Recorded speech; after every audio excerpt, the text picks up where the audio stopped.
Welcome to another episode of the Fantasy Debate, brought to you by Fantasy Focus and the Original Hooters. I am Sam Holt, joined as always by my wonderful co-host, Derek Tate. Derek, how are you on this lovely Wednesday evening, almost Thursday morning? It's Thursday morning over here on the East Coast. I mean, if you consider Michigan East. So, I mean, it is Eastern Standard Time. I'm doing all right.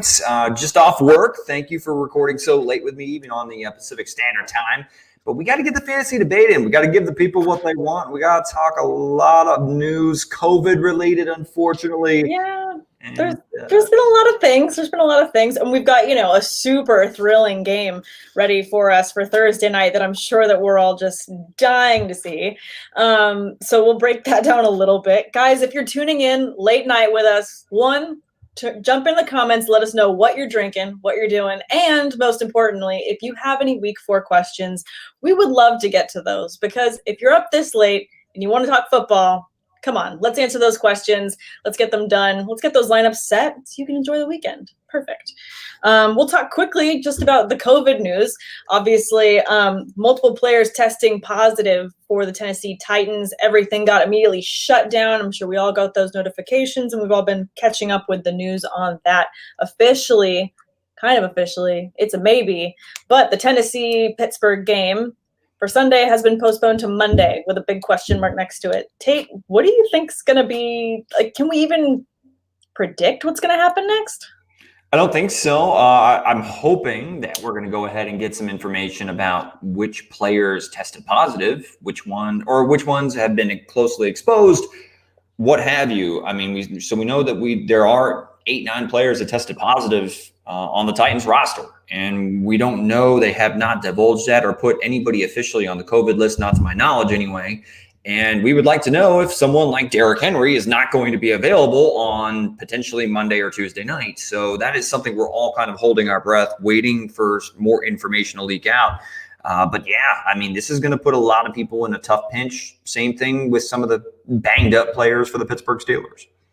I think it was reported that it was a nose tackle, a backup tight end, and then a couple other people that were not high-profile players, but again, they're not releasing names. I think that one of the coaches, it was a linebackers coach that was one of the first ones to test positive. They did release his name, but as far as actual other players, there are no red marks next to their names anywhere that tell us that one of them was placed in the COVID list, although I know that we're all going to try and keep up with this news as it goes. But I don't know. I just feel like, well, obviously, I hope that we get the game because they're playing my Steelers, and obviously I want to see my Steelers play. However, I also don't want anyone to make that trip and then to risk any of my Steelers players. So, it's kind of going back and forth in my mind what I actually want to happen. I do want football, though. Definitely want that. Well, I want to ask you, I mean, do you feel like as if the NFL should postpone the game? I mean, if there's been, granted, if they've identified which players and tested all the other players exponentially to make sure that they have not contracted COVID, basically they know exactly who has it, who doesn't, and they can move forward appropriately. But, do you think that this is something where there's a complete disadvantage for the Titans? Like you said, no marquee players have been named or come forward or anything like that or been listed, probably HIPAA violations and all that shit. But the point is, do you think that this is something where you see like a mini outbreak on a team?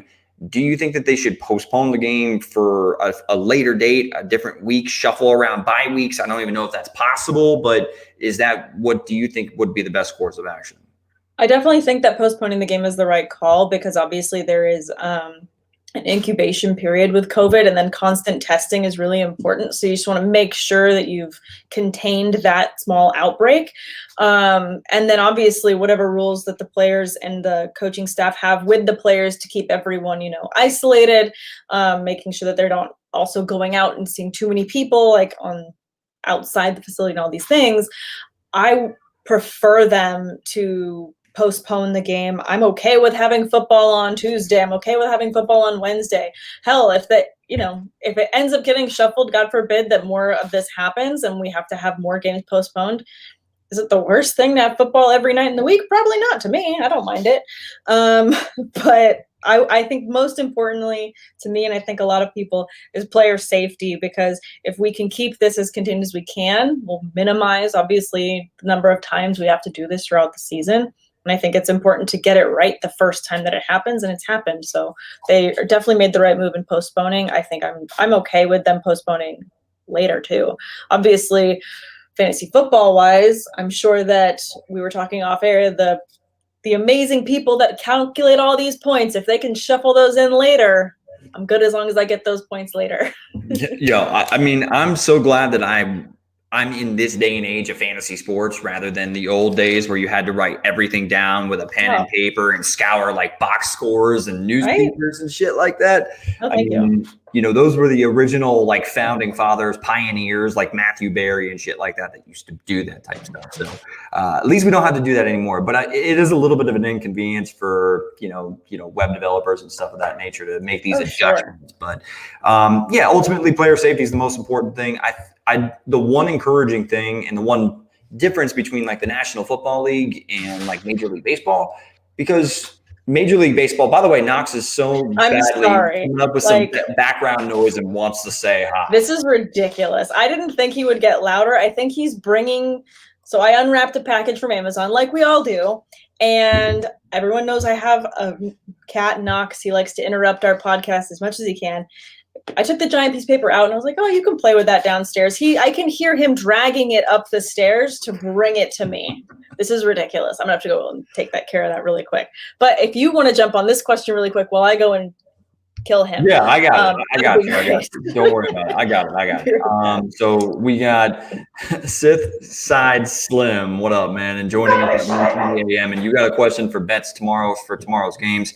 So if you haven't yet checked out, one thing that I want to go ahead and throw on here real quick, and I'm going to go ahead and share my screen. So just give me just a moment while I get this all set up. But there's this partnership that Fantasy Focus has with Monkey Knife Fight, and that's the logo up here above Sam's screen.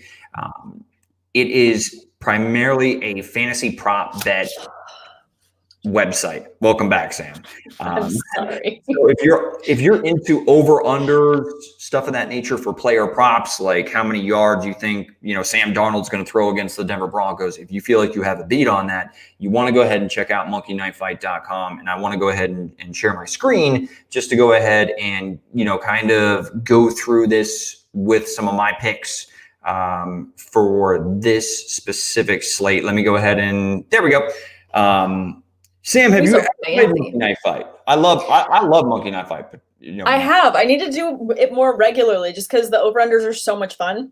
And as someone that tends to forget to set their DFS lineup because it's just we tend to run late on Sundays, and then when I'm like, oh yeah, I'm gonna set that lineup, and I've already set 10 other lineups, and I'm going through and clicking, it just takes so much time. But these are so easy. They make it so easy for you to join in, and then it's so easy to win. Like, come on, you guys got to do this. It's awesome. I don't know. I mean, some of them are definitely easier than others. I mean, there's definitely some that I feel super, super confident about. And then there's others where, they make money for a reason. It's like it's casino, it's sports gambling. I mean, they know where to set the lines to make these tough to pick. But the ones that I like to play the most are the 6 for 6, more or less, which you get 35 times your buy-in. And I've hit on like 4 of them so far this season. So I've done pretty well. I've just gotten greedy and tried to overplay my hand a little bit when it comes to, spending money on other contests and stuff of that nature. So I haven't banked a shit ton of money, but I was doing pretty well there, and I've hit on a couple of these. I've just put $2 and you win 70 on these 35 times your buy-in. So you got to hit on all 6. Now, if a player doesn't play, like Jamison Crowder, obviously he's been questionable leading into this game. If Crowder doesn't play, then basically the game contest is void. You don't lose your bet because he didn't play and he was an actor. Well, that's cool. Yes, that helps exponentially when you're trying to decide where to go with these decisions, especially when it comes to injured players and stuff of that nature. But I kind of want to go through some of my picks here, and I'll even enter this into the contest so I don't forget to do it tonight. But Sam Darnold, I feel as if Darnold is not that bad of a player. I hate to say it because I know they look like shit right now, but Darnold is dumpster fire is what I have written next to my notes for the Jets.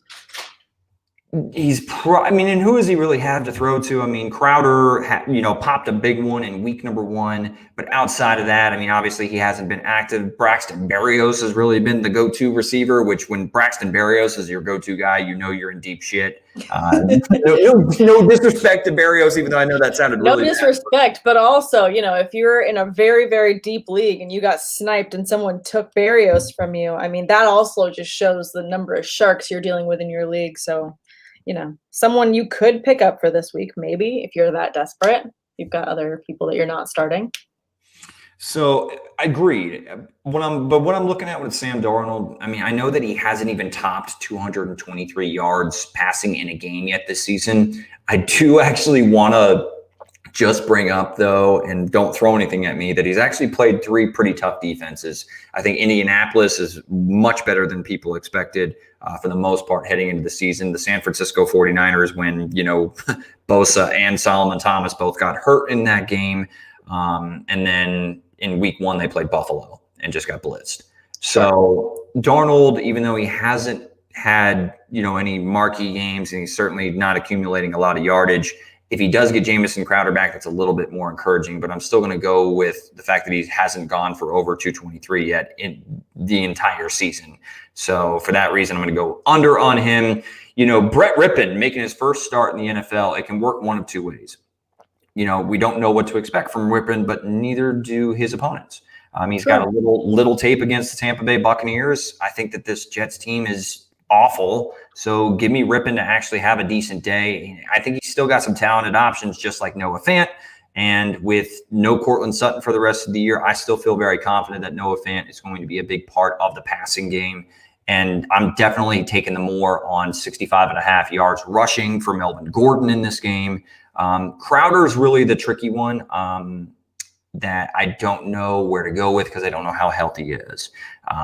But I have to assume if he's healthy and he's playing, that he's really the only warm body that Sam Darnold can trust in the passing attack. And if they're going to be playing from behind, I do think that they will be playing from behind against Denver. Then give me Crowder on the more, and then I'll wrap this all up by asking you, what do you think of Jerry Jeudy in 4.5 receptions?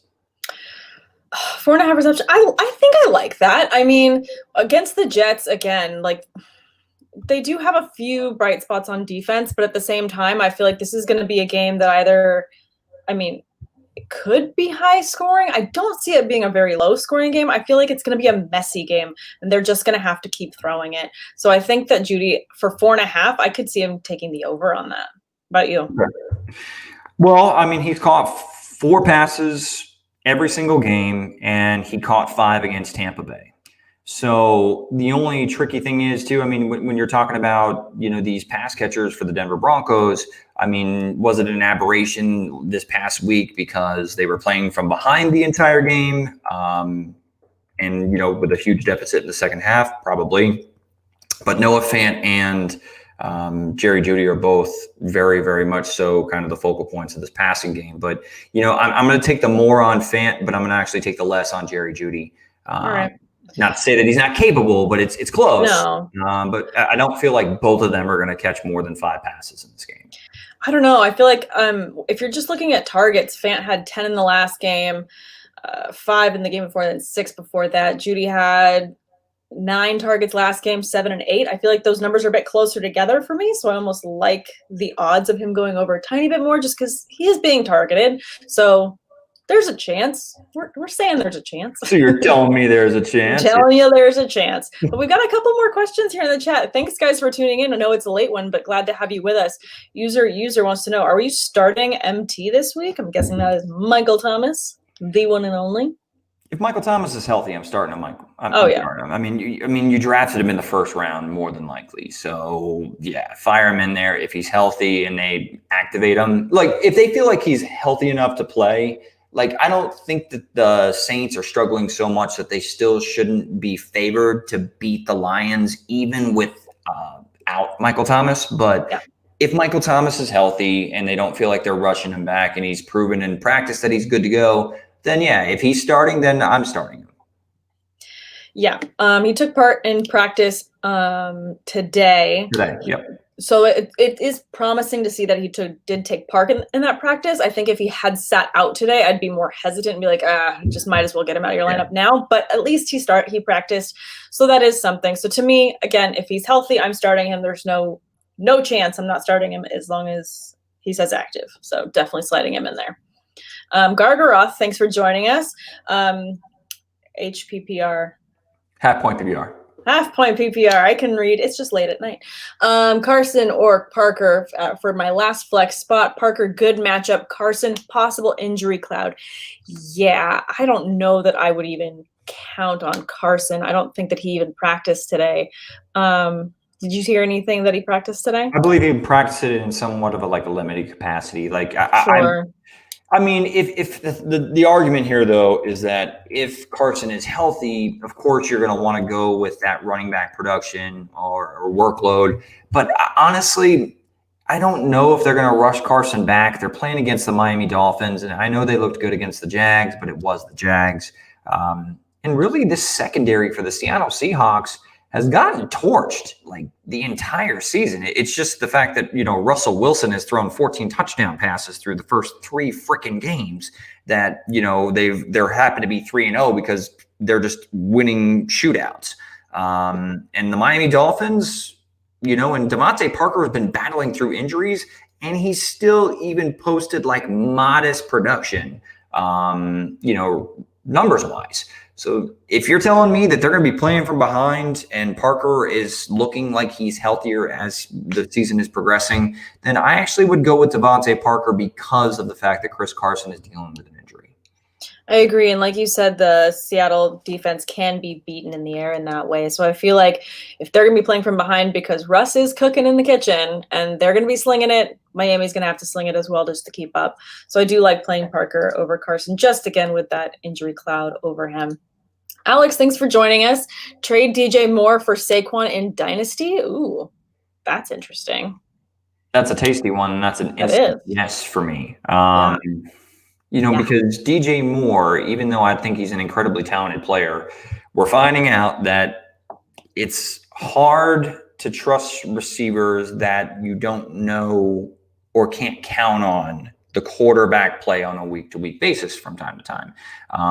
And that's what we're seeing with DJ Moore. I like Teddy Bridgewater, but I don't think he sucks. He's not garbage. No. He's not trash, but but he's not slinging it like crazy all over the field to give you that opportunity. So I think that this is a fantastic trade for Dynasty. If you can hit accept on that now, I would do that now while this person is sleeping, and then they can't have the chance to change their mind.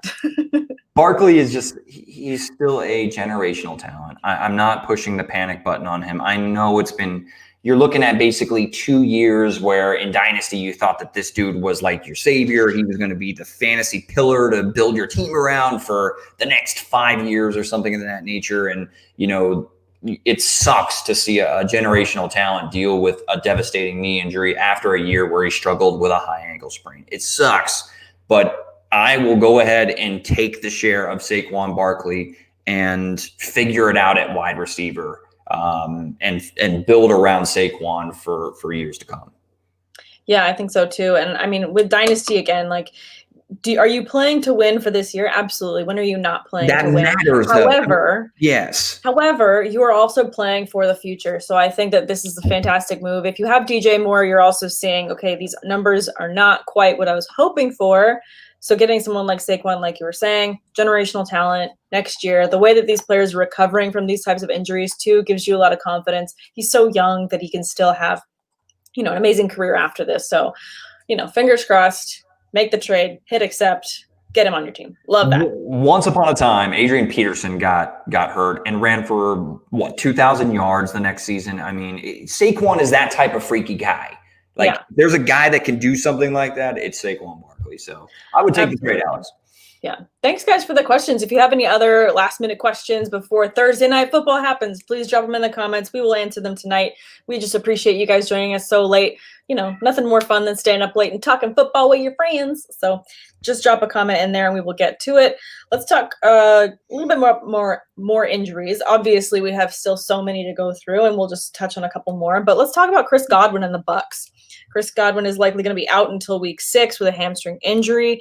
And Scotty Miller did not practice this week as he also is dealing with an injury, hip and groin injury. So is this a situation where you're going to take a dart throw on one of the backup receivers? Or are you just going to slot in Gronk or maybe even OJ Howard at a flex position if you are desperate? Oftentimes when it comes to receivers getting hurt and the target volume that they get, I'm not exactly certain that I think like Tyler Johnson is going to have who has 0 stats for the year right now. Right. I mean, Watson as well, if it's off the top of my head, but no, I don't think that they have significantly expanded roles. If anything, we see more of Gronk, we see more of OJ Howard, we see more of Shady McCoy and Ronald Jones out of the backfield. Which also Leonard Fournette is dealing with an injury and potentially at risk of missing this week as well. So actually that helps Ronald Jones quite a bit as far as his, clearing up the muddiness of that backfield for at least this week. So I don't think I'm not super jazzed up about any of the Bucs receivers if Scotty Miller and Godwin are both on the shelf. If Scotty Miller plays, I'd be willing to throw a dart at him. For sure. But yeah, I think it's just a bit too muddy. And if you're going to take a dart throw, you at least want to have some stats to go off of that you're going to see some potential. You don't want to have just a complete guess as to what you're getting out of these players. And I mean, they're playing the Chargers, who are banged up a little bit. So it is, but they're still a strong defense. I feel like they're still going to put up a tough fight. What do you think? Oh, I mean, the secondary, they're one of the more talented groups on the back end as far as man-to-man cover corners. So, that's what I'm saying. Like, if the matchup was far more favorable, I still wouldn't even want to throw a dart. The fact that they're playing the Chargers this week in that secondary, that means I'm 100% passing on anybody not named Mike Evans at wide receiver this week. I think that's important to note because I know that there's going to be some people that are looking at the bench, looking at the waiver wire still, and just like, as we get closer, it's ugly. I just need a warm body. My God, it's getting bleak so quickly into week 4. Not to talk too much about my team, but I had to make decisions last week because DJ Chark was an unexpected, dealing with a chest injury. He was inactive. Henry Ruggs was inactive. I went running back heavy and quarterback early with Lamar Jackson in a guillotine league. Sure. And so I had to make decisions between, I picked up Justin Jefferson, Kendrick Bourne. I started Braxton Berrios. That's lucky. That's the 3 guys I started, and Preston Williams. And this isn't a standard format. It was ugly. And Preston Williams scored, Braxton Berrios scored, and Justin Jefferson balled out. So I got bailed out, and I survived another week because Lamar Jackson just shit the bed on Monday Night Football. He did. And I mean, I'm sorry, I don't like using that term, but sadly, that's probably one of my favorite terms is shitting the bed, because that's just something where nobody wants that. It's just the absolute worst thing in the world. It's like everyone's worst nightmare. It's like I gotta change the sheets. I gotta change everything. I gotta burn the mattress. Throw the mattress out, burn down the room, build a new house. It's just bad news. There's nothing redeeming about that situation. But no, I actually love that you brought up Justin Jefferson, because he's a player that I was really high on in the offseason. And I kept thinking, okay, Thielen has seen success with Stephon Diggs, having that fantastic number 2 receiver to play off of. And I was just waiting and waiting. And finally, Justin Jefferson saw something. And I know that Kirk Cousins isn't really slinging it the way he should to make Jefferson as effective as I want him to be, but it gave me hope for dynasty purpose alone. The kid is talented. I love his speed. I love his ability. I mean, he got at least 27 points depending on your league. Touchdown. He had 175 yards, 7 receptions, 9 targets. I love it. Oh, he did his thing. I mean, he absolutely he looked and had the pedigree and showed why that the Vikings spent a first round pick on him. Like the kid has got all kinds of talent. The weird thing was though is that with Justin Jefferson, I really expected him to thrive out of the slot, but last week they lined him up outside a lot.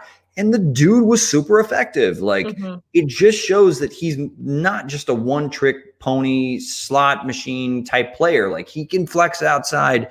He can do a lot of things. He's a special player. And we saw flashes of that. It's just, can we trust Kirk Cousins? Can we trust this offense is going to be throwing the football efficiently and effectively enough to really trust him on a weekly basis? That I mean, if you're desperate, you're starting Justin Jefferson this week. Sure. But I mean, okay, they're at Houston this week. I feel like their secondary can be beat. No, definitely can. So I think that if you are struggling and you're slotting him in there, I feel like you have a little bit more security knowing that he's going up against that defense. He should do better. Is he going to match what he just did this week? Probably not. Probably not. But I mean, he's going to be effective. So, and it's definitely going to be a weapon that they're going to have to use because Texans have got to focus on slowing down Dalvin Cook and the train that he is. He's also been super effective for them. But let's talk a little bit about someone that I know I love to hear when you say his name. Let's talk Jalen Reagor. He's now on IR for a minimum of 3 weeks. Right. So Eagles signed Hakeem Butler of note. But they're going to be starting him at tight end, which is super fun and interesting. And I don't know. Are you starting Hakeem Butler if you're desperate? No, absolutely not. I mean, just a big target. Like when I was doing the draft player profiles for incoming rookies 2 seasons ago, I did a long piece on Hakeem Butler, and I liked his game coming out of Iowa State. The only thing that made me nervous was the fact that, he didn't seem like a sudden athlete and create separation. And, I don't know exactly what transpired to where he fell out of favor there in Arizona. It could be the fact that Andy Isabella is freaking lightning fast and the fact that they also acquired DeAndre Hopkins. But either way, the Cardinals parted way with him. I just don't know why you're bringing him in and you're going to play him at tight end. I mean, I get it. They're doing it because Goddard is on injured reserve now. He's got a small fracture in his left ankle. So, I mean, we saw how effective Dallas Goedert was, and then all of a sudden he just wasn't. So, at the same time, they like playing the 2 tight end sets, and he's a big guy. So, they're so depleted across the board on their pass catchers. I don't think it's so crazy for him to immediately see work. I think that I'd rather have Greg Ward any day, like the slot guy for the Philadelphia Eagles, than I would taking a flyer on now, I guess, a tweener between a wide receiver and a tight end, a converted tight end or a converted wide receiver to a tight end in Hakeem Butler. I'm sure. If I'm looking for a dart throw, I'm going other places. I mean, yeah, if you're looking at that and like, okay, maybe that's the guy I should start, you're definitely in a desperate situation. You're playing dart with a potato chip if that's how desperate you are. We don't know. There could be some people that got so bitten by the injury bug, they're just completely screwed, and Trubisky got benched. Maybe he was their late QB they grabbed.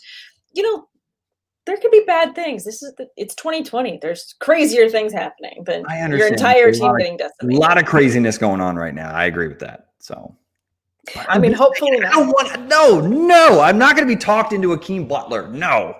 Nearly. No. Nearly. It was close. What are you going to do? But I do think that Greg Ward is a good slot in case you're desperate, because at least you saw him get work. And again, you're seeing those stats. You've at least got 1 week of good numbers under the belt, so you know that you could maybe go to him. Let's talk next a little bit about DeAndre Hopkins, who is dealing with a minor ankle injury. Are you just kind of fingers crossed hoping he still gets the start and they just tape that shit up? Yeah, I mean, until he misses practices later into the week or anything like that, I'm not going to panic. So, it doesn't sound like he's dealing with a high ankle sprain, probably just a minor ankle injury, and probably that. I mean, he was dealing with a quote unquote hamstring injury in the preseason or training camp or whatever you want to call it. But point being, until he starts missing practices super late into the week, I'm not concerned about it. Sure. We got a question coming in from Jamie Gonzalez. Thank you for joining us so late. We appreciate your question. Would you pick up Julio right now if you had the opportunity? So I'm guessing Julio's not out on the waiver wire, most likely. But if you could trade for him, would you trade to try and get him? I'd rather trade to get Michael Thomas. Sure. I know players, those high ankle sprains tend to linger, but another injury that tends to linger is a hamstring. And that thing can be tweaked, and you're dealing with that shit all season long. So Sure. Either way, I'd rather try to target Michael Thomas if given the option, because this Saints offense clearly misses him. Drew Brees clearly misses him. That Falcons offense feels like it really hasn't missed much of a beat without Julio. I mean, granted, they're still not the same Falcons without Julio, but I mean, they've gotten it done with Calvin Ridley, with Russell Gage, with, whoever they roll in there. Matt Ryan seems to make it work, but Drew Brees at this advanced, part of his career really misses Michael Thomas. So I feel if I'm trying to go get a top tier wide receiver right now, I'm trying to go get Michael Thomas. I agree to an extent. I feel like that makes sense to try. If you're trying to get someone who is an obvious, just a cog to the machine breaks without this guy, that's Michael Thomas.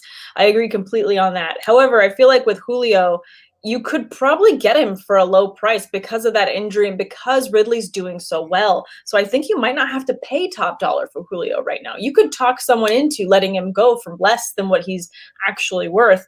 And then if they can start winning and he can get back in there, he really does a lot for this offense, not just to open it up for Calvin Ridley, but once teams start getting used to going for him, Julio's going to pick it back up. So I don't see him completely being, he's not going to disappear for the season. I don't see that happening either. I'm just thinking you could get really good value for him because someone is so shocked and scared by the injury and the lack of usage after that.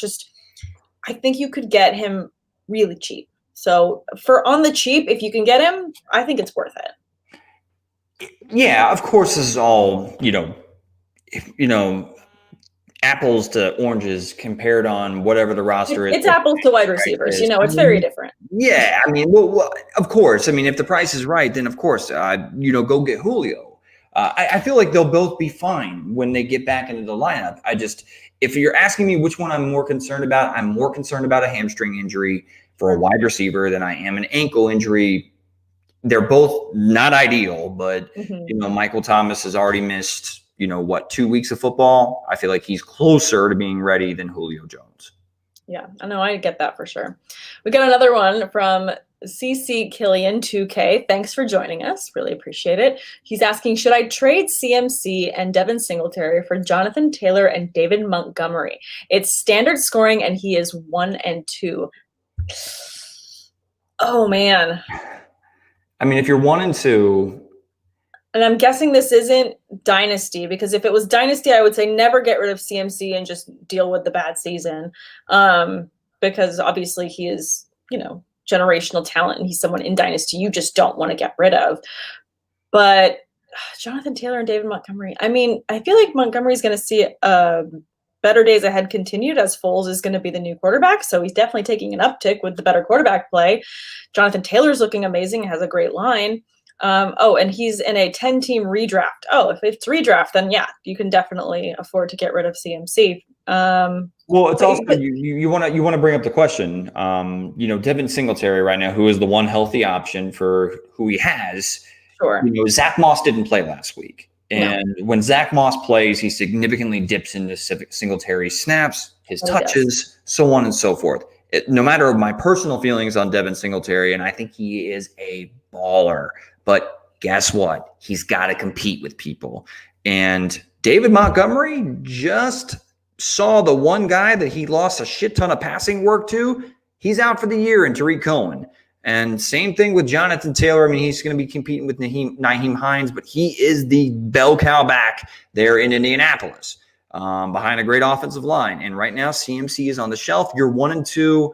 I mean, I think it's close to being a wash because when CMC comes back, he's just so damn dominant. He is. That I don't know if I'm really ready to quite hit the sell button, but I understand you don't want to dig yourself too much more of a hole, and getting a guy like Jonathan Taylor back in a standard league where the point per reception doesn't come into play as much as it would for both Singletary and CMC, I'm okay with it.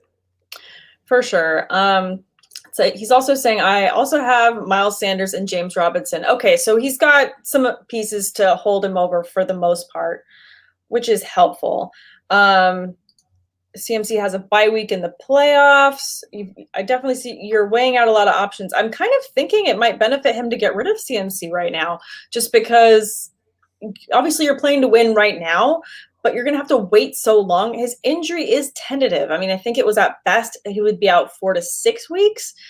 These are all speculative things, and it's an ankle. He is such a dynamic player. He has to cut so much. They're not going to roll him out there as their main number one player on their team if they don't feel 100% confident. Again, if the Panthers continue to lose as well, they might just say, you don't need to come back because we're just going to tank. Like, I just don't see the benefit in bringing back such a star player to a team that's not going to have a playoff berth. Well, the Panthers won, though. I mean, the Panthers beat the Los Angeles Chargers last week. And I'm not saying the Los Angeles Chargers are Super Bowl contenders, but I also don't think that they're trash. I mean, they took the defending Super Bowl champions to overtime with a rookie quarterback just in week 2. So, I mean, this was a decent football team that the Carolina Panthers beat this past Sunday without Christian McCaffrey. So I get it. I'm not saying they're going to rush him back. I wouldn't. He's the best, most versatile weapon in the National Football League that's a non-quarterback.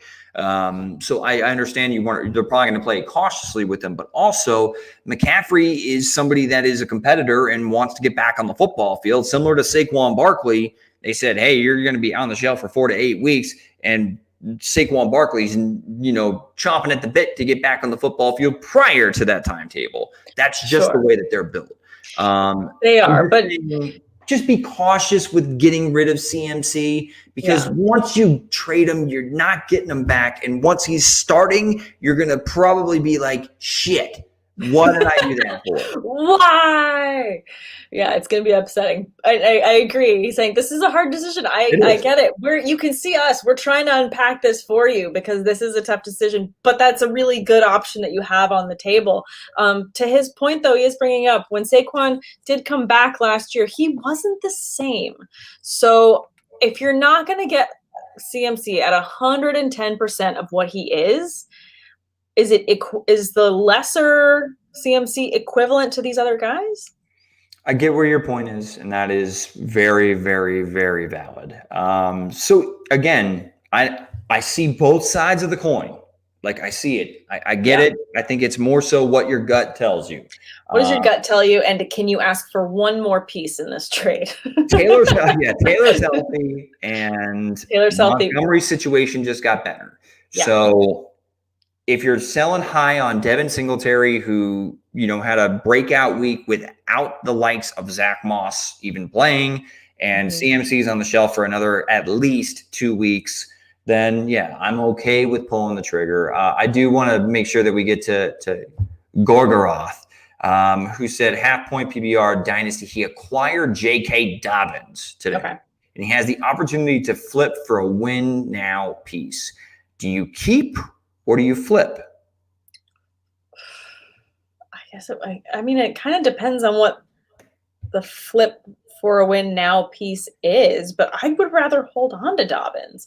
I feel like, obviously the loss this week for the Ravens sucked, but at the same time, going forward in the rest of the season, the chip on Lamar Jackson's shoulder is just going to get bigger and deeper, and that team, when they want to grind it out for a win, they're going to go to him. They're going to go to him. They're going to Ingram. I feel like, I don't know, I'd rather have Dobbins for the whole year. Here's an interesting fact, though. Who has more carries on the year, J.K. Dobbins or Gus Edwards? Gus Edwards died. Crying out loud. Damn it, Gus. 18 to 12. So, look, I like J.K. Dobbins in a dynasty format. Again, I understand where you're going with this. I like J.K. Dobbins. He's a good fit in this system, and he's a good player. Like he's a talented running back in what should be a very productive offense moving forward, particularly on the ground. He's also saying Dobbins it does for all Carson. depend on what the piece is, though. So it's Dobbins for Carson plus future picks. Okay. Ford, Carson, and future picks.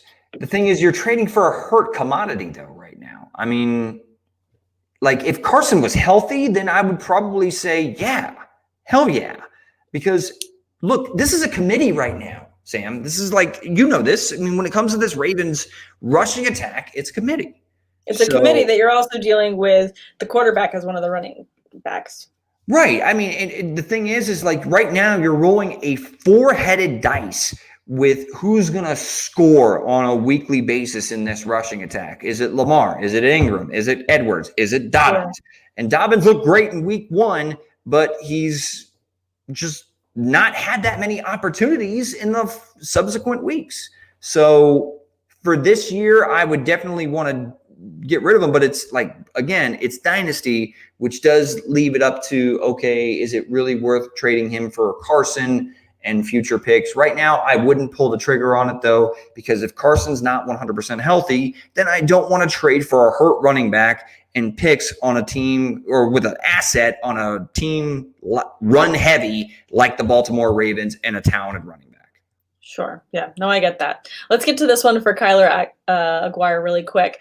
McKinnon or Wilson this week. Now, we were talking about teams that are snake bitten, and I think that the San Francisco 49ers, man, they've had a rough go of it. It's almost like they've had 2020 compacted into 3 weeks, and it's just turned into all these injuries, and it has been rough. But I feel like of the two, I don't know. I thought McKinnon got hurt too. He didn't? McKinnon's dealing with an injury, yes. McKinnon's dealing with a small injury as well. I feel like this is going to be Jeff Wilson's week. I think that he gets first crack. And depending on whether Raheem Mostert comes back this week, I mean, obviously, I think Tevin Coleman got put on IR, so he's not eligible to come back. But when we're talking about, McKinnon, dealing with a rib injury, if I'm not mistaken, and then we got Jeff Wilson Jr. and JaMychal Hasty. I would rather have Wilson this week because Wilson whenever Wilson seems to play, he seems to score touchdowns. Sure. Which it's kind of confusing how the guy doesn't get more opportunities, but I mean, it is a little bit of a crowded backfield there in San Francisco.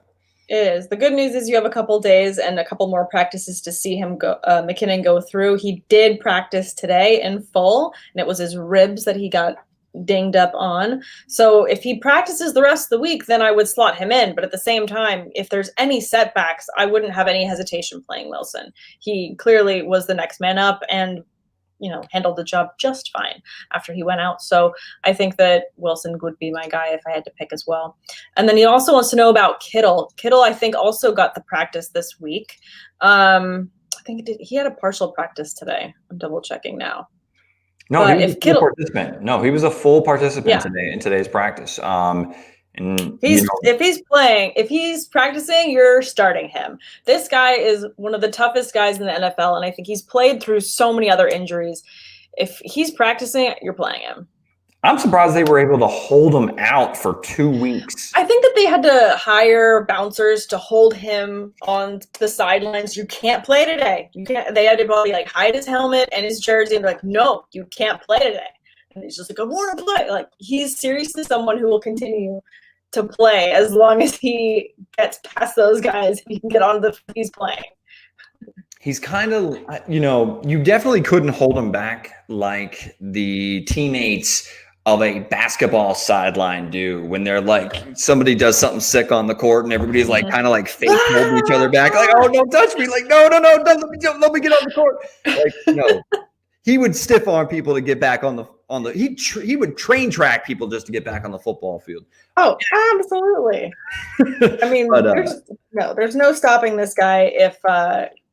If he's allowed to practice, it'd be hard pressed to get him to not play the game. With Mullins under center, like we still saw production come out of the tight ends in San Francisco, even just this week. I mean, I know that Jordan Reed got hurt. I mean, that's not surprising, but man, I just feel like talking about snake bit, and this guy can't stay on the field if he, no matter what he does. But then Ross Dwelly also like ho-hummed his way to 4 catches for 40 yards. If you bring back George Kittle with depleted options, by the way, they may get back Deebo Samuel this week as well. So, this Niners offense, and I think Jimmy Garoppolo was already like working his way towards possibly playing last week. Point being, this Niners offense, there's better days ahead. There are. So, if you have Kittle though, and he's practicing in full, you're playing his ass. Period. Bobino Rosas, a quick question in a PPR format with CMC and Mostert both injured. Do I shop any of them? My wideouts are Devontae, Lockett, and Ridley for another starter, or do I stick to Gore, Hunt / McKinnon for now? I mean, I think first of all, I think that you did a good job of backing up your running backs if you've got Hunt and you got him late, because Hunt is obviously someone that's producing really well right now. So at least you got that. Hopefully McKinnon, like we just said, with his rib injury, he did practice a little bit. So I feel like if you can get him to start, you're okay. I wouldn't want to get rid of Ridley or Devontae or Lockett right now. I wouldn't want to get rid of any of those receivers. So I feel like you just got to hold out a little bit longer. Stay the course. Stay the course. It's going to get better, because I can't imagine what you could get. I mean, if you're trading someone, maybe you could trade. I don't even want to pick up that list. Like I like your receivers. I'd rather you keep those guys. And you're in PPR, so obviously you're getting a lot of points with them. And Lockett then I would just be the one guy I'd probably want to trade, because he's coming off of a big week, and I like Ridley's role for the rest of the year. I mean, we know what Devontae Adams is. But we know what Lockett is too. I mean, I would love to just roll those guys out every week. I know. Just hold out and hope that McKinnon plays and start him and Kareem Hunt. Yeah. No, I think so too. Don't start Gore. No, don't start Gore. If you can not start Gore, don't do it. But I mean, desperate times call for desperate. Yeah, desperate times do call. I would wait and just hold out hope that McKinnon starts rather than starting Gore. And then if you had to just pull someone off waivers just for the day, if he is not starting, because I think that's safer. But I don't know. Thanks, guys, for jumping in with all these questions. This has been awesome. We're going to keep getting to all of them as fast as we can. Kyler also had one more quick one on tight end. Wanting to get our thoughts on Schultz for Dallas. Obviously, with Blake Jarwin going to IR, Schultz did see some activity. He had 6 targets last week, and before that, he had a touchdown and 10 targets. So, with Dak Prescott as your quarterback, is Schultz someone that you're starting in any formats? I'm willing to throw a dart on him. I think he's a top 15 option every week. And when the matchup calls for it, probably flexes into like the low end of the top 10, on some weeks. Yeah, absolutely. He's definitely worth consideration. Without knowing the rest of your lineup, at Kyler, if you have Kittle, though, I'm definitely starting Kittle. If you had to pick between the two, I'm starting Kittle. Kittle healthy always. Kittle at 50%, Kittle at 60%, 50% over Schultz any day of the week. But absolutely, it's just because Kittle's amazing. It's not just because Kittle's amazing. It's because he's a fixture of that offense. It's that if he is there, he is getting the ball in some capacity. He is getting the ball. So, sorry, my cat is driving me nuts right now. Can you stop it? Oh, wow. You're throwing shit at Knox. Well, he's chewing on my fantasy football trophies. Oh, damn. That's bad. That's crying out loud. Sorry, guys. Okay. Maintaining my composure. We will get back to football. Wait, which one are we going to? James Martin. He wanted to know about Mixon. Yeah, we want to get to James Martin. What do we do with Joe Mixon? That's a great damn question. That's why I want to skip it. But no, I'm kidding. Right now, look, Joe Mixon he's disappointing me. I expected with better quarterback play, which I think he's gotten with Joe Burrow. I think this team has rallied around Joe Burrow. I know they didn't win last week, but It's the most Bengals thing you can do to snap your losing streak by not winning. It is. That is the most Bengals of things to do. I have to agree with you. I also feel like the thing with the Bengals is that offensive line is just complete garbage. They can't protect anyone. So I'm almost, because that's so bad, that's not going to get better. I can't imagine that getting better unless they make some sort of moves. I mean, do you move? I could see moving on from Mixon, honestly. Like, if that's not going to get better, I feel like the passing game is going to get better because they're going to be constantly behind, and Burrow's going to have to keep slinging it or running it himself. I just feel like that's where the confidence is, in his own legs and in his ability to just have a cannon and continue to throw it to his receivers. Burrow's coming of age. I mean, you see why Burrow was the number 1 overall pick. I mean, you get it. Like, yeah, it wasn't a fluke what he did last year at LSU. Now, granted, no, he's a very talented athlete.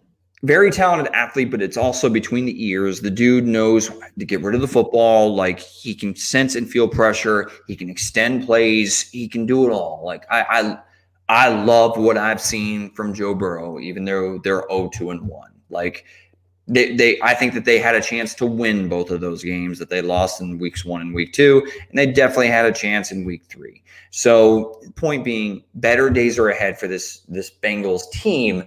But Joe Mixon seems to be the one that's a little bit confusing because, I want to say that the offensive line is bad. It's definitely not top 10 in the NFL or anything like that. But, if Mixon is the level of talent that we all believe and say that he is, and he flashes from time to time, why is he not producing? Like, why? Like, at some point, we got to stop coming up with excuses for Joe Mixon. And I think that there's some meat that he's left on the bone. When you look at the tape, there are times that Joe Mixon just doesn't hit the hole.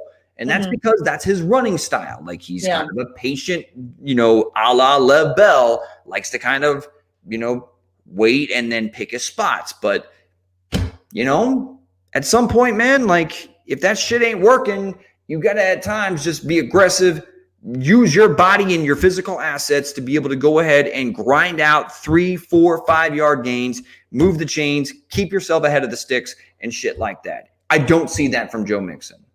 I don't either. So if it were me and I had Joe Mixon, I would be trying to move him to someone who maybe had a little bit more hope in his potential for the rest of the season. I don't know that I want to deal with him on my roster anymore going forward. If there's other options that I could get for him, I would rather have those. I'm moving on for me. Well, when it clicks, you see the talent. We saw it to finish last year, and that's what's maddening about Joe Mixon. Yeah, and Gargaroth jumping in on this as well. Mixon needs a dominant O-line more than Bell does. I mean, Mixon needs an offensive line. He doesn't even seem to have one. People are just getting to him immediately. Just the fact that, Burrow's been able to scramble the way he has, I think says a lot. I mean, dude's gotten sacked a lot, but at the same time, he has been able to scramble. He is going to have to, grow up quickly in the NFL, and that's fine. He's definitely a player that's going to do it well. It's just, man, I don't really want to have Mixon on my team if it were me. Well, sometimes, and before we get to Killian's question, like, I just want to say that, like, even the most talented backs, like Saquon Barkley, right? Like, we saw it in week number 1 against the Chicago Bears, or no, Pittsburgh Steelers, sorry. Like, there are times where even the greatest of talents cannot overcome, players missing blocks and having to make people miss in the backfield on a consistent basis, like, no matter how talented a player is. So I'm not like saying that Joe Mixon is a bum or a scrub or anything like that, but at some point, like, if a playmaker can't consistently make plays and create, like, you have to accept that for what it is. You can't just sit there and go, oh, he's big, fast, and strong, and he'll figure it out. Like, no, like, you're trying to buy like top shelf, brand label type shit that isn't giving you the right type of production. It's like somebody takes, a bottle of Grey Goose and fills it with, I don't know. Water. Water or something, right? Exactly. This isn't what I paid for. This is bullshit. Yeah, But exactly. yes, this isn't going to get me drunk. This is water. Like, yeah, no, exactly. I've definitely never done that. Swapped out alcohol for, I used to water. do that to my parents' shit when I would Yeah, steal it back in high school. I And my, totally did that. I'm just kidding. and Yeah, my dad, but luckily I had brothers and sisters, so I could blame it on them, or no one would ever own up to that shit. So there would just be a random, bottle of vodka that had water in it, and no one was accountable. we've all been there. But let's get to this one from CC Killian 2K. Thoughts on Scary Terry and DJ Moore? We talked a little bit about DJ Moore earlier, so let's talk about Scary Terry. I think both are just not hitting the mark where we need them to as far as receivers go. With the Washington football team, I don't know. I mean, it's Terry McLaurin, and I feel like he's very talented, and obviously he was amazing last year. But I mean, do you just kind of roll the dice on the matchup and whether or not you're going to start him? They're going against Baltimore this week, and Baltimore just had a really bad loss, so I feel like they're going to be hitting him hard this week. Is this a matchup that maybe you would just stay away from Terry on this? I mean, right now he's a top 15 PPR receiver. Sure. I mean, he's caught 4 passes every single week. I mean, he's had 60 or more receiving yards every single week.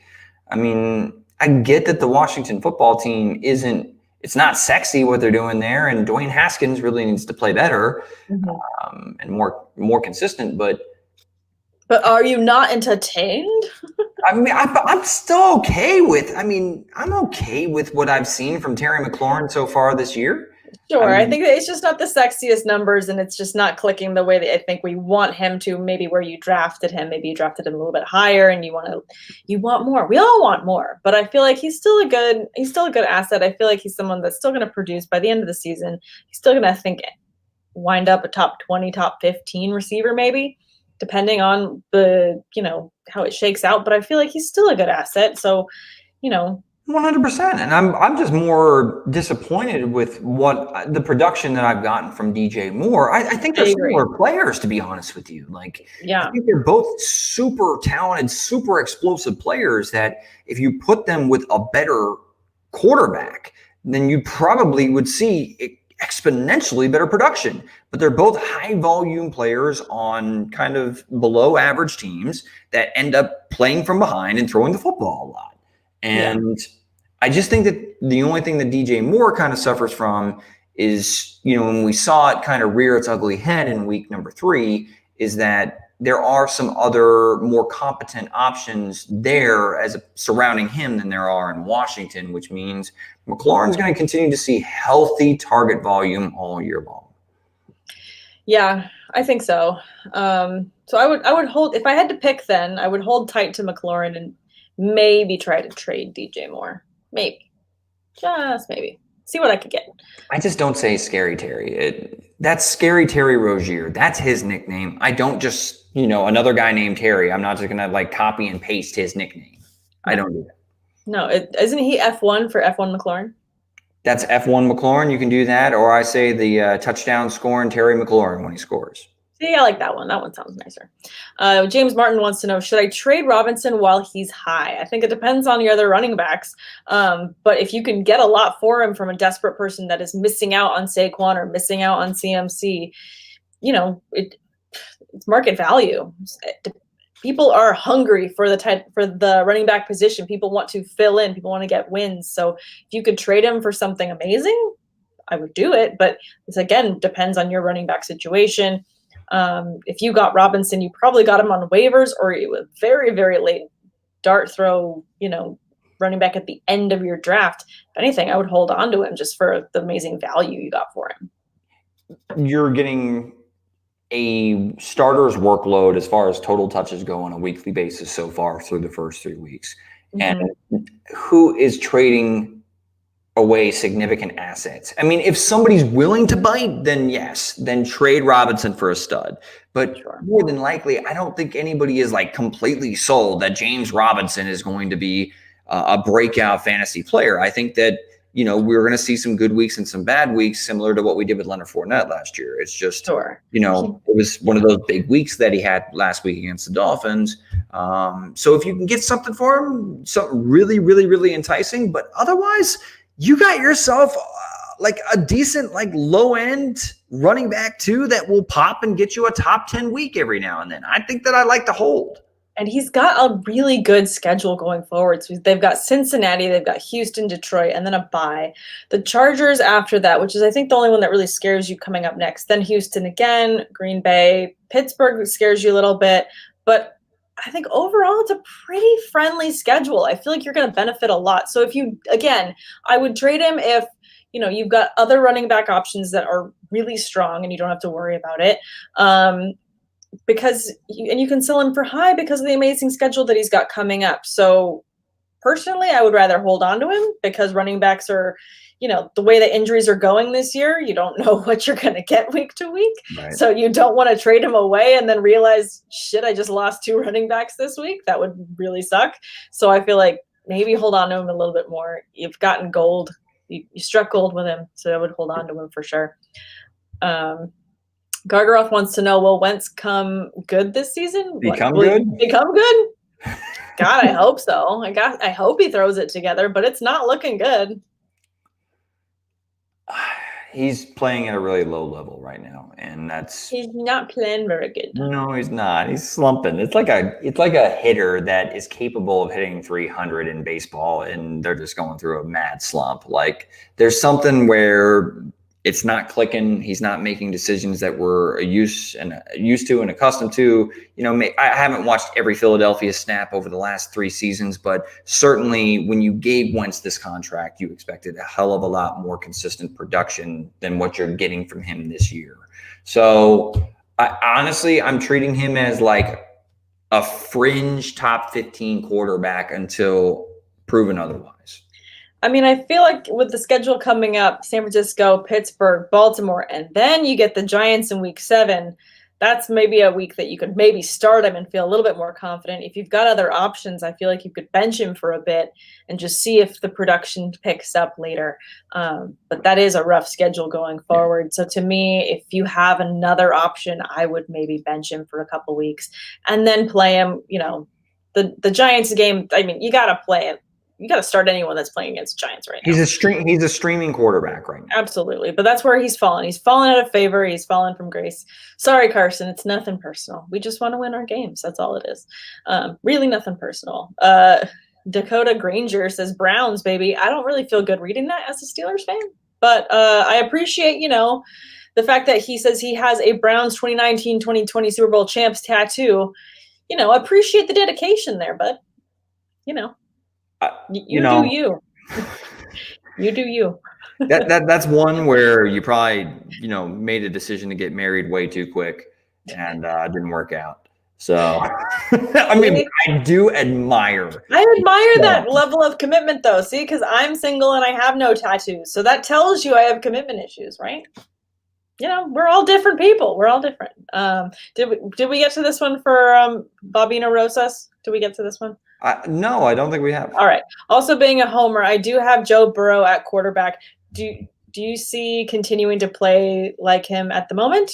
I feel like Burrow is going to continue to sling it, and I feel like if anything, I don't want to say he's going to give you a year like Jameis Winston did last year, but I feel like this is a guy that's going to make plays. He's got the legs to give you the rushing yards that you want as well. If you're in a 2 QB league, I think he's a fine fit as your second quarterback, but I'm not, depending on the matchup, I'm not going to start him over better options week to week as my QB1. See, I think he's starting to flirt with like 12. He's flirting ish. 12. Okay. He's flirting with it. I'm not saying that he's a must start. He's definitely not a must start. It's like 13. But I will say this. We talked about this offseason for rookies in particular rookie quarterbacks, right? We were kind of anticipating that they were going to get off to a slow start. And we saw that kind of in week 1. I mean, Burrow didn't have a great week. There were some things that he could have done a little bit better.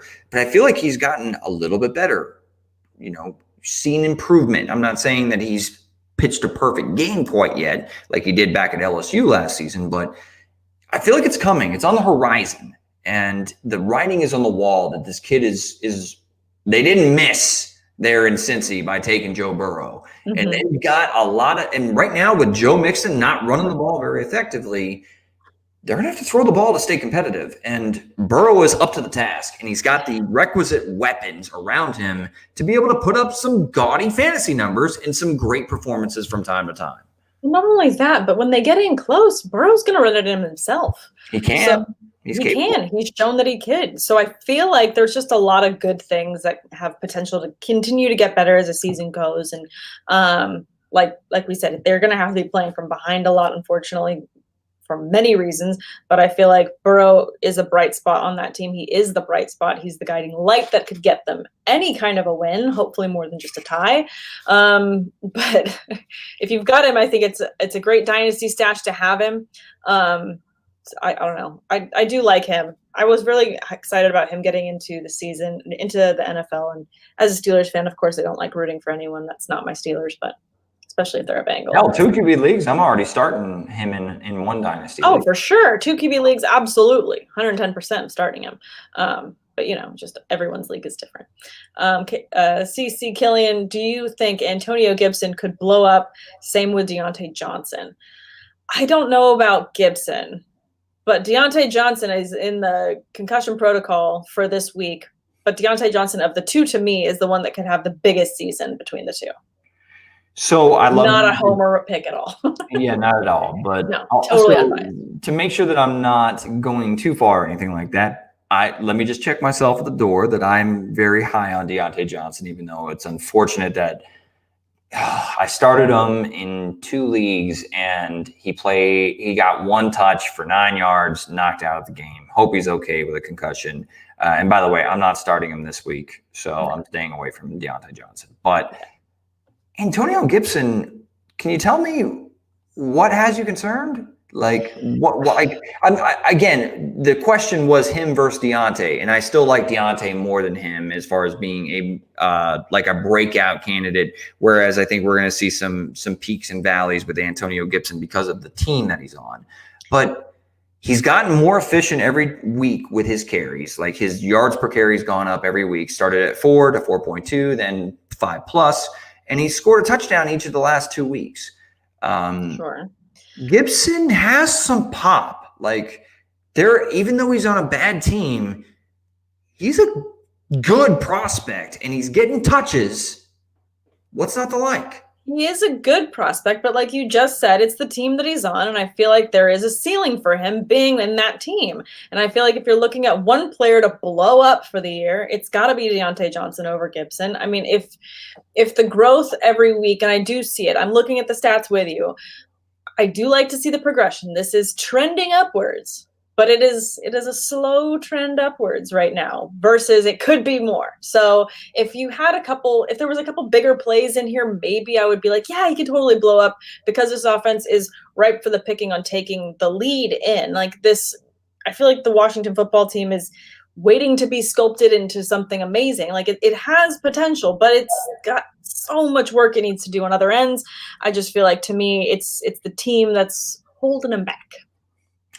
I feel you there, and that's a fair assessment. And I just think that Gibson's ability with his feet and his short area quickness and burst, and ability to be able to make people miss in a phone booth, like the writing is on the wall that this kid's got some talent, and he is a breakout candidate once they hopefully eventually get things figured out there in Washington. But there's just no guarantee that Haskins is going to develop past what we've seen. Yeah, no, I get that. And let's wrap it up with this last one, which was from James Martin, who originally said, should I trade Robinson while he's high? He's following up for us with his current running backs that he has. He has Singletary, Mixon, and he meant to say Singletary, Mixon, and Robinson. I mean, I don't think I would get rid of Robinson. Given those running backs, if anything, I would try and just trade Mixon to someone and see if I can get someone else. Of those, he's the one that I would want to get rid of. If anything, Singletary, because if and when Zach Moss comes back, absolutely, are we going to see the production and the amount of touches and total yardage that we saw in week 3? It's close. I mean, I would probably keep Robinson though, man. I mean, I'm not saying he's the best option. I still believe in him. No, I feel like you can make another trade to acquire some additional running backs to balance that out. I just feel like I'd hold on to Robinson given those other running backs. I feel like you have far more potential holding on to him and seeing what other options you can get elsewhere versus getting rid of him. Singletary is the guy I trade. And I would trade Mixon. So both of us want to get rid of other players on your team instead of Robinson, which is what the consensus is. And just Tyler jumping in there too as well. He agrees. I'd hold on to Robinson, been the most consistent of the three. Completely agree with you, Tyler. And then Andrew Chapman jumping in the chat as well. A guy in my league is hurting it for a running back one. He wants my Aaron Jones. He's offering Carson and Michael Thomas. Andrew, if you're still with us, if you could tell us if this is a dynasty or a redraft format, because this is a saucy one. That is spicy. I mean, I call it saucy. My goodness. You ever play like a Mortal Kombat, like Mortal Kombat 2, where an uppercut would happen and the face would pop into the side of the thing and go, whoopsie? No. Okay. I've played Mortal Kombat on one of those arcade games, but I tend to just get killed and I just do this with the controllers until something happens. You're a button masher? Oh, come on, Sam. Oh, yeah. I just do this across the whole thing until something happens. I mean, I don't know what I'm doing. I just push I lean really hard on like the peg just to get it go towards the guy. I push that and then I just go, ah.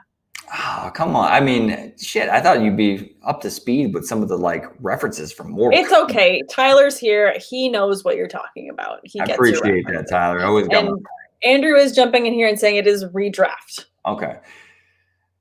Damn, that's still pretty. That's a really good offer. I mean, I love Aaron Jones. I am someone that will hold tight to him. Like, if the Titanic's going down, I am saving Aaron Jones and I'm letting him survive. And I'll just take. They're both injured, though. God almighty. I know they're both injured, but obviously, like you said earlier, Michael Thomas, if they're waiting to let him back in until he's 100%, he is such a huge asset to that offense. Everything runs through him. Once he's healthy and back, they're good. So if he gets rid of Aaron Jones this week, Carson is hurt too. But if he just holds out, if he can just hold tight, it could be a really great trade for the rest of the season. Damn it. Like, okay, so Carson right now is the running back. Ooh, and he says it's half-point PPR. The running back 8 in PPR format. So, and he's 11 in standard. So whatever, do the math. And Aaron Jones is just number 2 across the board. Mm-hmm. I think it's worth the risk.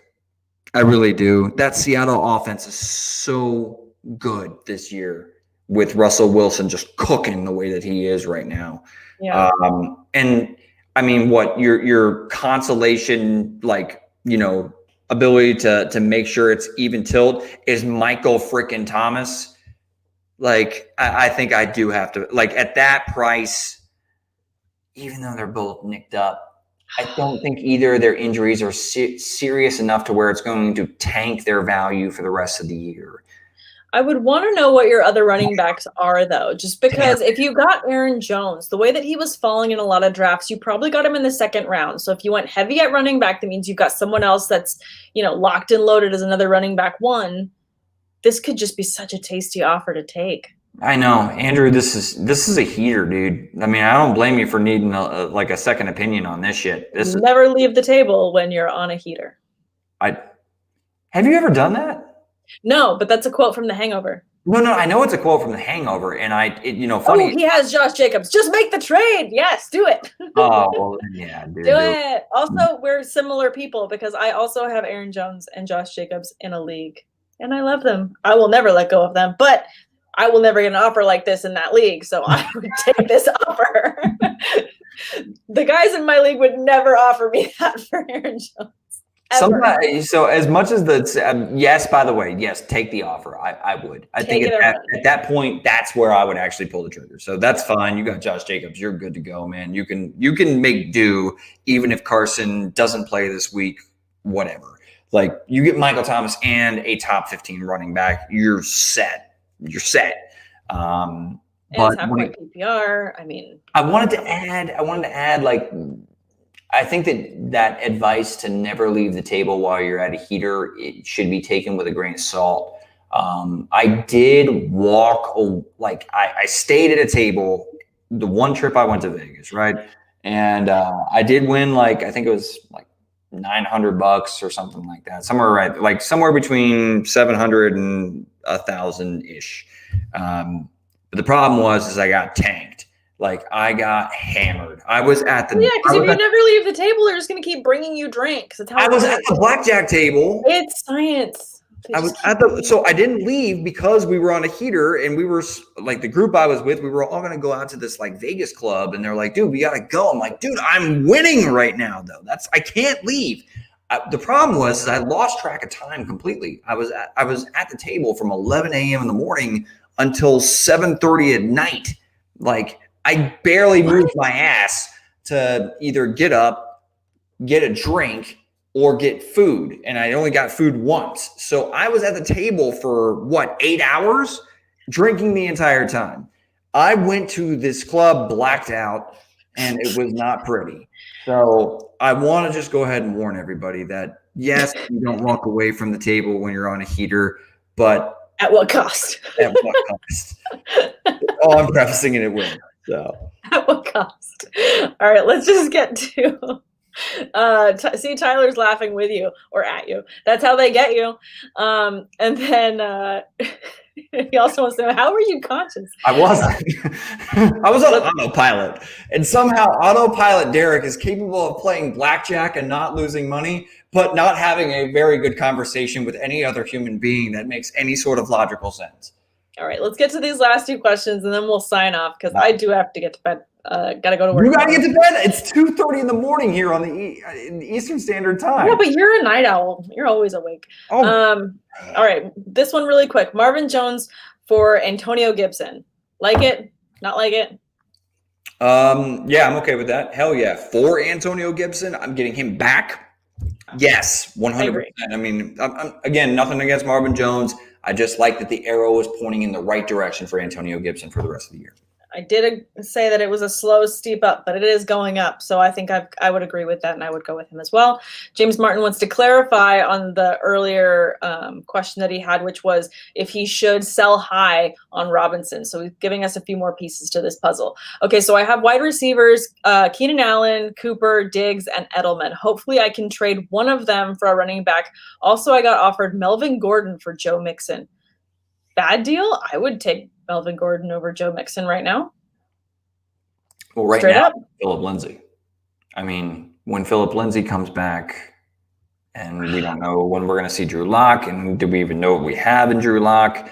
Sure. I mean, I would actually hold Joe Mixon, even though it's tempting to go with Melvin Gordon at the current moment. I would add Melvin Gordon. I feel like he's just a different runner. I feel like that offense needs so much work. They're going to run the ball through what they can, and it will be through Lindsay and Gordon. I think Gordon's a better player. Joe Mixon has the better situation when Lindsay is healthy.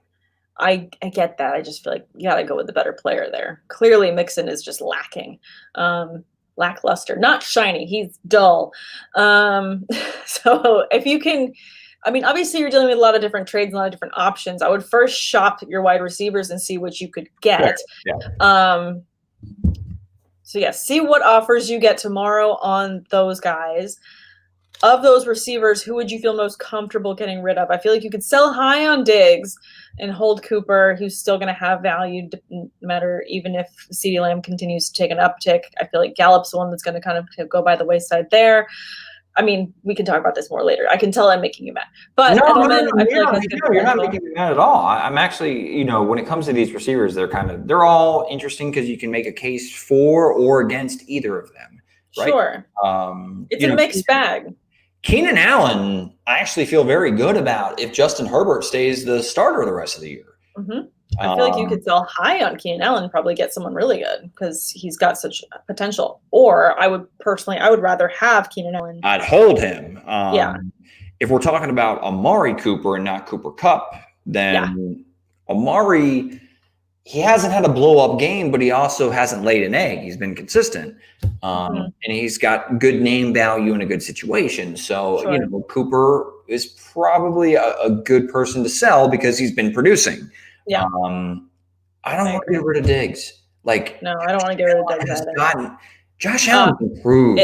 It is Amari Cooper. Okay, thank you for clarifying, James. And James, I feel like you've clarified so many times in the comments that I feel like we are literally putting together a puzzle.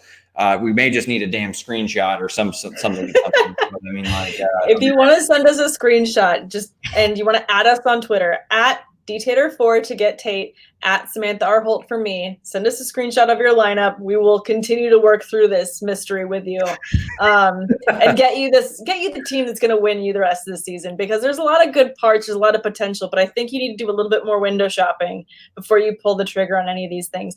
I do think that we're going to still hold tight with saying he says, I'm stressed out. You're stressing out about it at 2:38 in the morning. That's yes, why you're you up are. late and dealing with this. I've had a couple times where I'm sitting there looking at my, like, I'll go down the deep rabbit hole of looking at all my fantasy lineups on my phone at, like, before I go to bed, and before I know it, I've wasted an hour and a half trying to figure out trades. So James Martin at 2:38 in the morning over here at Eastern Standard Time. I feel your pain, brother, and I'm glad to be able to help you sort this out in your mind, even though I don't know if you've actually made a decision yourself yet about it. But real quick, if I'm trying to rank them, I want to sell Cooper, Edelman, and I don't want to get rid of Diggs around. I agree with that. If you had to sell on those receivers, I would sell those two. I do want to hold on to Allen, and I do want to hold on to Diggs. So at least you have that from us of our favorites. Hopefully that can help going forward. And Tyler's going to jump in here as well. Diggs and Edelman might be your best shoppers. I love Diggs, though, so I would shop Julian with one of your running backs and try to package that deal. I agree with that. But again, I would hold on to Robinson. I wouldn't trade him.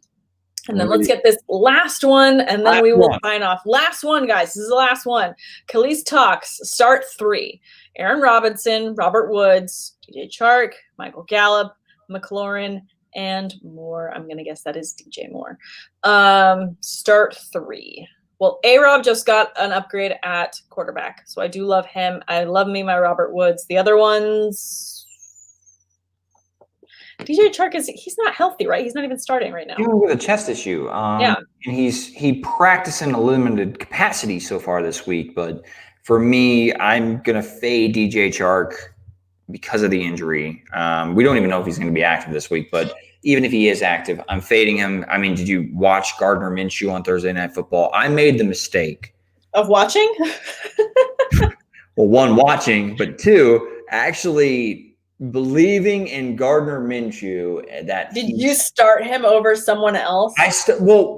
Last week we were doing an episode and somebody asked about starting Gardner Minshew against the Miami Dolphins, which the Dolphins just got torched by Josh Allen and company. And by the way, Minshew was coming off of 2 solid outings in a row, one against the Titans and the other against the Indianapolis Colts. No, I know. I told a couple people I would start Minshew over other people last week, and I feel guilty. I have the screenshot. And I remember because somebody asked in the comment section that would you start Gardner Minshew over Deshaun Watson, who was going against the Pittsburgh Steelers this week? Oh, yeah. And I said yes, because look, the matchup 1, 2, Minshew's playing at a high level, and 3, like the Texans just haven't figured it out yet. No. And I paid the price, and that's fine because Minshew reverted back to the Minshew that I kind of expected heading into this year, which was inconsistent and at times under siege with a bad offensive line, and it is what it is.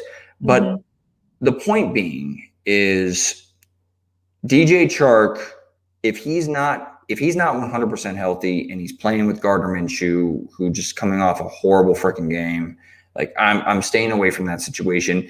Gallup, like CeeDee Lamb, Amari Cooper, Dalton Schultz, and by the way, Wilson. I think like there's a name that's slipping my head or sleeping my mind in the first name. It's terrible. Someone help me. It is. Use your words. Huh? Use your words. What's another one? I'm trying to say help me because there was a fourth receiver. Cedric Wilson. What's that? Cedric Wilson? Cedric Wilson. Okay. Fourth receiver, Cedric Wilson, that had a good week this past week with the Dallas Cowboys in, obviously a shootout this past week. Point being, I'm fading Gallup, fading Shark. I can't believe it took me that long to say Allen Robinson, Woods, and McLaurin. Yeah, I agree. And Tyler agrees too. Allen Robinson, McLaurin, and Woods. Those are the threes. I agree with you on those. We'll do those three. And it's funny that we agree on our very last question, but it does happen once in a while. Guys, thank you so much for tuning in. I know it was a late one, but if you haven't already, please hit subscribe and like. We really appreciate it. And if you guys want more Start Sit help, we will be with you 7:30 in the morning Pacific Standard Time, 10:30 in the morning Eastern Time Sunday to help you set those lineups. So please tune in for Sunday. Thank you again for tuning in. Again, hit subscribe. If you want to follow Derek, you can follow him on all forms of social media at dtater4. I'm at Samantha R. Holt on Twitter and at Sam_awesome on Instagram. Have a wonderful Thursday. Good night, good morning, and we will talk to you guys soon. I'm going for Tommy Boy. Richard, what's happening? Oh my God. Good night, guys.